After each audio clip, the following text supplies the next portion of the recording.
Ça va bien? Oui, monsieur. Grosse journée. Le fun, dans le Seigneur, tout ensemble, réunis. C'est vraiment merveilleux. C'est ça. Aujourd'hui, c'est drôle, hein?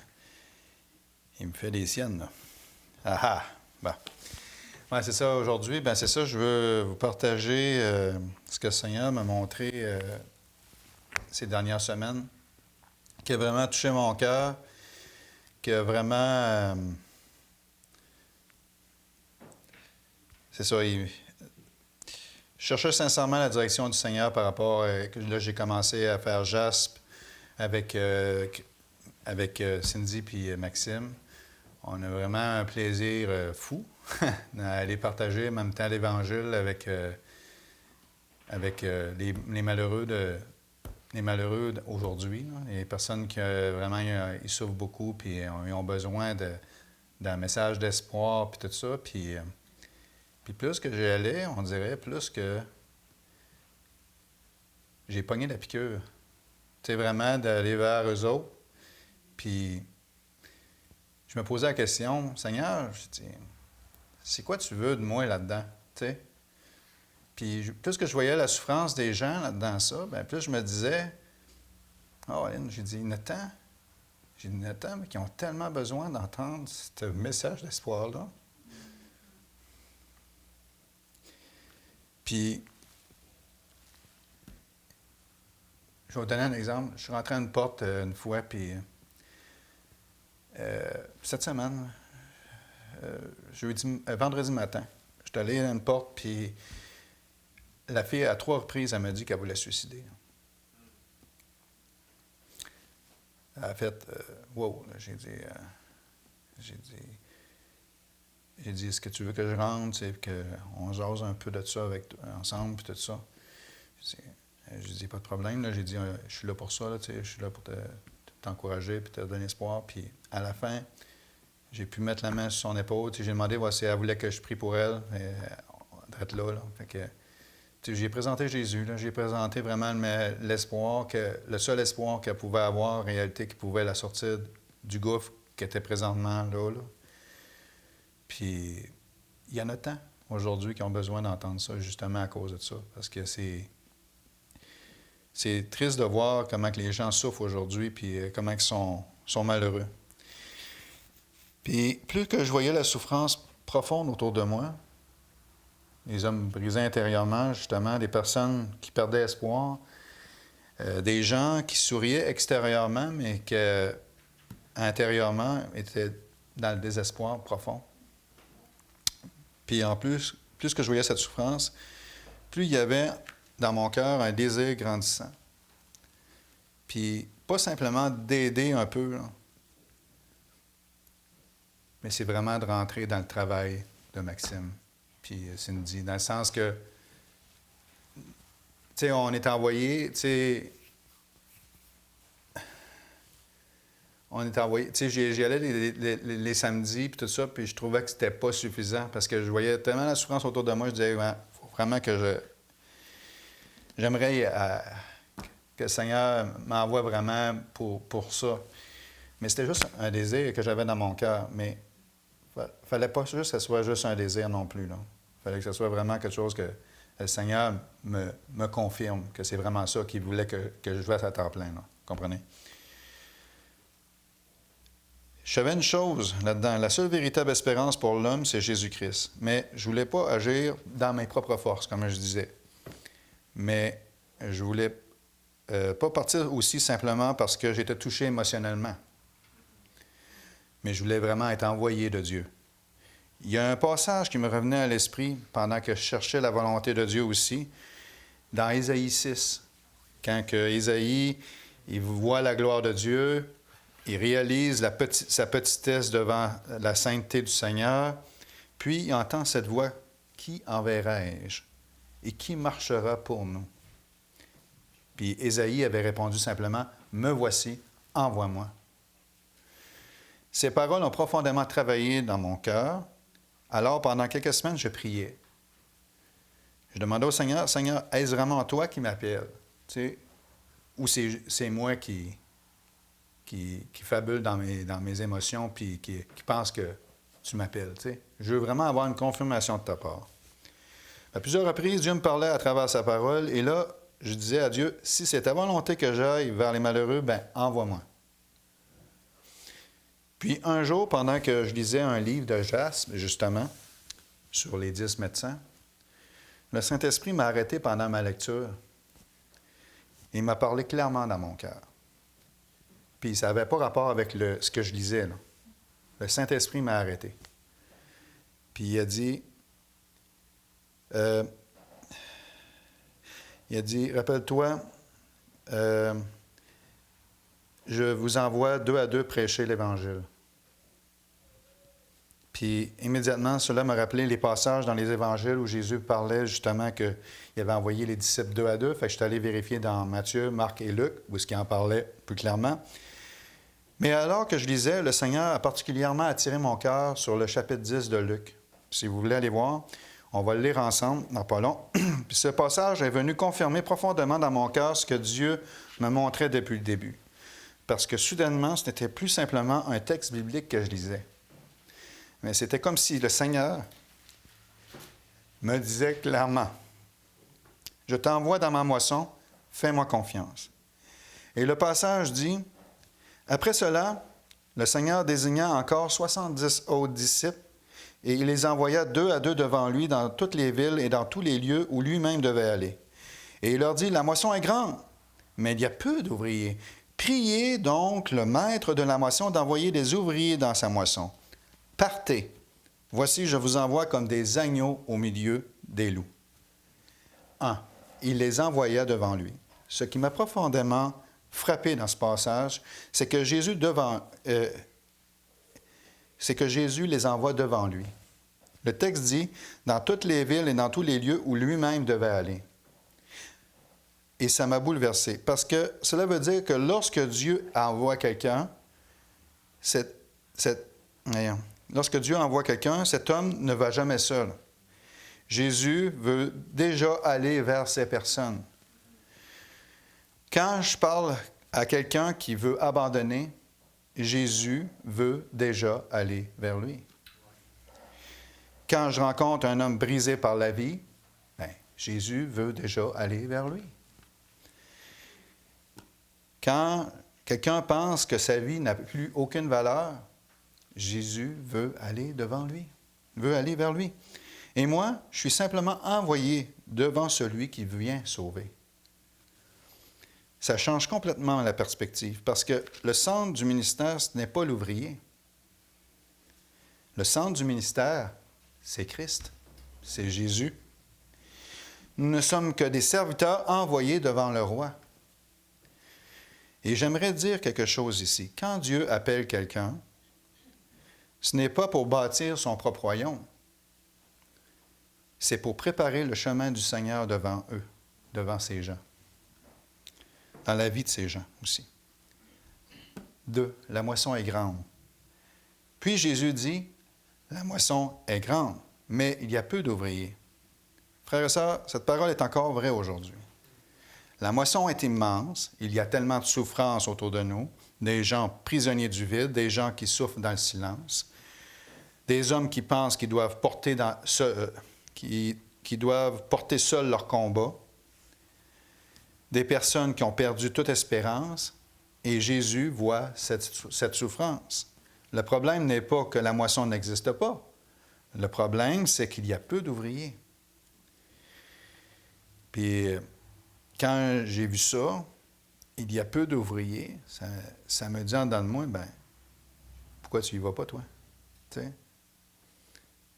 Fait que le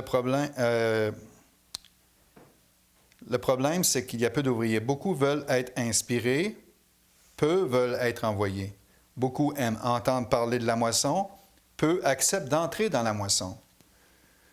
Et pendant longtemps, je priais, Seigneur, envoie des ouvriers. Et à ce moment-là, le Seigneur a commencé à me montrer quelque chose. Si je devais moi-même devenir une partie de la réponse de cette prière. Et parfois, Dieu répond à nos prières en nous appelant nous-mêmes à agir. 3. Partez. J'ai marqué l'obéissance aussi. Puis Jésus dit simplement, partez. Ce qui est frappant, c'est que Jésus ne leur donne pas tous les détails. Il ne leur explique pas tout du futur. Il ne leur donne pas toutes les garanties financières non plus. Il dit simplement, partez. Et souvent, Dieu agit ainsi. Nous voulons voir toute la route, mais Dieu nous montre souvent seulement le prochain pas. Quand David a dit « L'Éternel est une lampe à mes pieds et une lumière sur mon sentier ». C'est exactement ça, là. Puis, dans Genèse 12, quand Dieu a appelé Abraham, il a dit « Va-t'en de ton pays, va dans ta patrie, de la maison de ton père, dans le pays que je te montrerai. » Remarquez bien, Dieu ne lui a pas donné les détails, il ne lui montre pas immédiatement la destination complète, il ne lui donne pas le plan financier détaillé non plus. Il ne lui montre pas la destination finale, où ce qu'il va être. Il ne lui donne pas son... Ouais. Il va dire simplement « va ». Et aujourd'hui, Abraham part de la foi. Frères et sœurs, ça c'est de l'obéissance. Oui, avant même de tout comprendre, et honnêtement j'avais peur, je me demandais « Seigneur, comment vas-tu pourvoir? » Je n'ai pas à me poser cette question-là en réalité, parce que le Seigneur il dit « Je vais pourvoir à tous tes besoins ».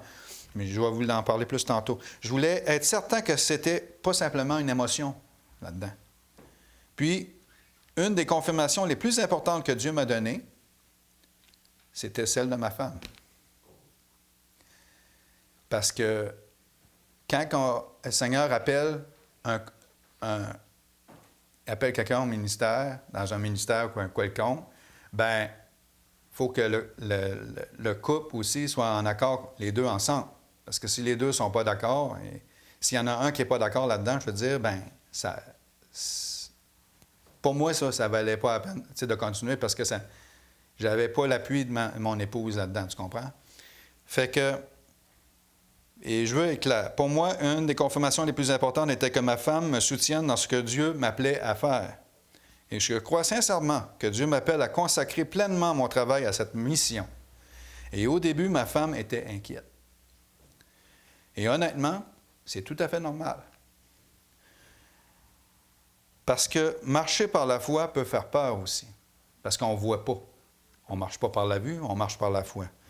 Puis c'est ça peut être inquiétant des fois aussi. Mais Dieu a parlé à son cœur à travers un message de Charles Stanley. Puis, c'est ça? Non? Mais en tout cas, c'était quoi d'abord? Une parole que lui avait dit, oui, excuse-moi. Et ce message, cette parole l'a profondément touché. Puis elle m'a dit, si Dieu t'appelle, alors obéis-lui et nous lui laissons toutes les conséquences. Et ça m'a profondément touché parce que ce n'était pas seulement mon appel, mais c'était une famille qui choisissait de faire confiance à Dieu. 4. Comme des agneaux au milieu des loups. Mais Jésus ajoute quelque chose d'important. Il dit, « Je vous envoie comme des agneaux au milieu des loups. » Jésus n'a jamais promis le confort aux ouvriers. Servir Dieu apporte parfois le rejet, la fatigue, les combats spirituels, le découragement, et particulièrement lorsqu'on va vers les personnes brisées, parce que l'ennemi déteste quand quelqu'un apporte l'espérance de Christ. Mais même au milieu des loups, les agneaux appartiennent au berger. Et un agneau envoyé par Jésus est plus en sécurité qu'un loup sans Jésus. Et Jésus m'envoie. Alors, sa grâce sera suffisante là où il m'appelle, parce que sa puissance s'accomplit dans ma faiblesse. Bon. OK. 5. Yahweh Jireh, le Dieu qui pourvoit. Et le Seigneur m'a appelé à me rappeler une autre vérité. Yahweh Jireh, l'Éternel pourvoira. Dans Genèse 22, Abraham obéit avant de voir la provision. La provision apparaît dans le chemin de l'obéissance. Et souvent, nous voulons l'inverse. Nous voulons voir la provision avant d'obéir. Nous voulons les garanties avant la foi. Mais Dieu dit, fais-moi confiance. Et je crois sincèrement que le Seigneur ne m'appelle pas à tout comprendre. Il m'appelle à lui faire confiance. Parce que là où Dieu guide, Dieu pourvoit. Et ces dernières années, je trouve que j'ai manqué beaucoup de foi dans plusieurs domaines de ma vie et je désire que Jésus vienne au secours de mon incrédulité. Puis je pense qu'il a répondu à ma prière de ce côté-là. Ça fait plusieurs années que je prie là-dessus. Viens au secours de mon incrédulité en me faisant marcher par la foi. Conclusion. Aujourd'hui, je crois sincèrement que Jésus appelle encore des ouvriers. Pas nécessairement tous au même ministère, mais tous à l'obéissance. Il y a des gens autour de nous qui sourient extérieurement, mais intérieurement, ils sont au bord du désespoir. Et Jésus veut aller vers eux. La question est, qui acceptera d'être envoyé devant lui, comme que Dieu avait demandé à Isaïe? Qui enverrai-je devant nous?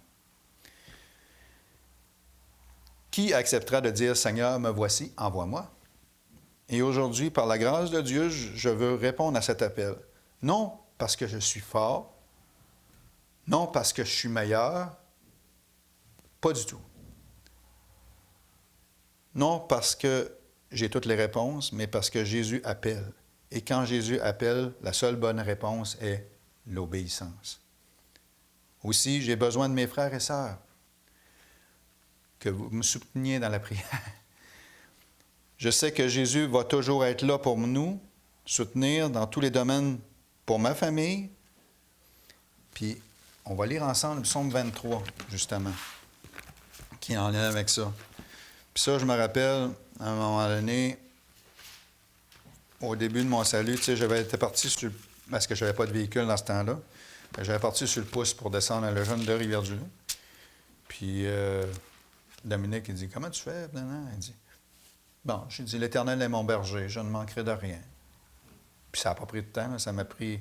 Habituellement, ça prend 1h15 à se rendre là, ça m'a pris 1h30 sur le pouce. Fait que c'était vraiment une grâce de Dieu, là, cette fois-là. Là, tu sais, ça a été vraiment vite, cette fois-là. Là. Puis c'est ça que ça dit. « L'Éternel est mon berger, je ne manquerai de rien. Il me fait reposer dans de verts pâturages, il me dirige près des eaux paisibles. Il restaure mon âme. Il me conduit dans les sentiers de la justice à cause de son nom. Quand je marche dans la vallée de l'ombre de la mort, je ne crains aucun mal, car tu es avec moi. Ta houlette et ton bâton me rassurent. Tu dresses devant moi une table en face de mes adversaires. Tu oins d'huile ma tête et ma coupe déborde. Oui, le bonheur et la grâce m'accompagneront tous les jours de ma vie et j'habiterai dans la maison de l'Éternel jusqu'à la fin de mes jours. » Quelle belle promesse et belle vérité dans ce psaume. Alors, je termine avec ces paroles de Jésus. La moisson est grande, il y a peu d'ouvriers. Priez donc le maître de la moisson d'envoyer des ouvriers dans sa moisson. Partez. C'est le moment des questions. Si vous avez des questions, je suis là pour répondre si vous avez d'autres par rapport à ce que je vous ai emmené. Puis, Les gens ne connaissent pas trop l'échéancier, mois de juin, tout ça. C'est quand tu commences? Ah oui, ben c'est ça. J'ai donné ma démission la semaine dernière et je termine vendredi cette semaine, le 5. Puis j'ai donné 2 semaines de délai à mon employeur pour faire ça dans les règles aussi, là, puis pas à laisser comme... Il y en a certains, malheureusement, qui font, là, qui partent d'un coup sec, puis c'est fini, je pars. Là. Mais c'est pas une bonne manière d'agir non plus avec un employeur non plus. Puis ça, le Seigneur me l'a montré au cours de mon cheminement aussi, parce que c'est ça, j'ai donné 2 semaines de préavis pour le Subway, la même chose. J'ai fait mon 2 semaines complets, puis je suis parti après. Puis l'employeur a apprécié ça malgré tout, là. Parce que, c'est ça. Fait que je pars le 5, oui. Ben, tu dis à temps plein dans le ministère, ça veut dire quoi au juste? Ça va avoir l'air de quoi ta semaine? Ben, ma semaine, c'est ça, c'est... le lundi puis le mardi, ben je vais préparer mes évangiles pour ma semaine, puis tout ça, pour partir. Fait que je vais tout empaqueter les évangiles avec les petits feuillets, là, pour pouvoir les distribuer le reste de la semaine, là. Fait que c'est... Fait que, puis le reste de la semaine, c'est ça, soit de mardi ou de mercredi à samedi, je vais aller faire des portes pour aller emmener l'Évangile aux gens en même temps, puis de l'espoir en Jésus, là. Oui. Tu vas avoir un salaire? Ça, c'est comme à mon compte. Fait que, en réalité, je fonctionne aussi avec une partie des dons, là. Fait que une partie des dons que je vais prendre, c'est sûr que la majorité des dons vont pour imprimer les livres, là. Mais c'est ça, pour ce qui est, il y a une partie des dons qui va quand même pour les personnes qui travaillent à temps plein. Fait que c'est ça, c'est comme ça que qu'on fonctionne aussi dans tout le ministère, là. Au niveau du territoire, là, tu vas pas nécessairement. Parce que là, tu fais pas mal tout le temps, tu es dans l'équipe de. Oui. Mais Cindy, c'est ça, elle m'a laissé Limoilou, qu'elle m'a dit. Puis, à moins qu'il n'y ait pas de changement, là, mais je pense. Ça, c'est quelque chose qu'on s'arrange ponctuellement. On attribue des secteurs. Ouais. Autrement dit, vous n'allez pas nuire. Non, pas du tout. C'est ça, ouais. Puis moi, je vais aller commencer bientôt 3 pistoles, parce que 3 pistoles n'a pas été fait. Fait qu'en même temps, c'est ça. Tu sais, je vais aller voir des personnes que j'ai connues, on était à l'autre église, là. Je vais essayer de m'arranger avec eux autres, tu sais, en tout cas, pour le coucher puis une couple d'affaires, là, mais c'est ça. Oui. Est-ce que tu penses faire des visites dans d'autres églises pour parler de ça? Ben, si Dieu me le permet, oui, je vais le faire, là. Tu sais, c'est sûr que si, comme le mercredi, je serais probablement pas ici, fait que je vais probablement aller, comme si mettons que j'étais à Trois-Pistoles, ben, je vais aller à Rivière-du-Loup, soit à l'église de la Rivière ou ben non, à l'église de la Côte-Saint-Jacques, là. Tout ça va tout dépendant comment ça va se passer, là. Puis si Dieu m'appelle à partager ça, je vais le faire avec joie, là. Ça, c'est ça. Autre chose? On peut conclure en priant? Oui, je vais fermer ça. Merci Seigneur. Merci pour les choses merveilleuses que tu fais dans nos vies, Seigneur, de vraiment nous révéler les choses cachées, Seigneur, qu'on ne voit pas toujours nécessairement du premier coup d'œil, mais toi, tu nous les révèles parce que en toi, il n'y a pas de ténèbres, tout est lumière, fait que tu éclaires nos pas, Seigneur, tu éclaires nos sentiers, Seigneur, pour qu'on puisse vraiment marcher dans la voie que tu nous demandes d'aller. Puis, enligne-moi, Seigneur, sur ton chemin pour que je puisse vraiment continuer à persévérer aussi dans ce que tu m'appelles à faire, Seigneur. Puis, c'est pas mon ministère, c'est le tien, Seigneur. C'est toi qui m'appelles à ce que tu veux, à ce que toi, tu as déjà commencé, Seigneur. Puis, je fais les œuvres que tu m'as montrées. Fait que je te prie, Seigneur, de venir bénir les pas là-dedans, puis bénis ma famille aussi, Seigneur, puis merci, bénis mes frères et sœurs aussi à notre assemblée, puis que tout se fasse avec joie, Seigneur. Au nom de Jésus, Amen.